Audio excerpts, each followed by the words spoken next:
ګرانو دوستانو سلامونه احترامات مې ومنئ.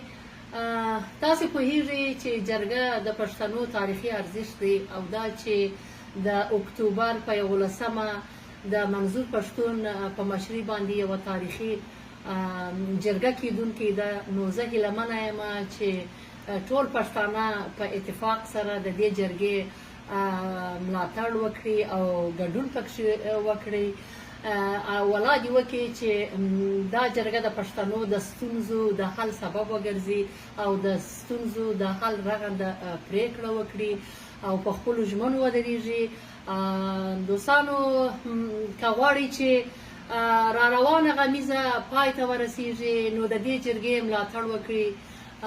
دا جرګه د پښتنو د سولې، امن، ثبات او بقا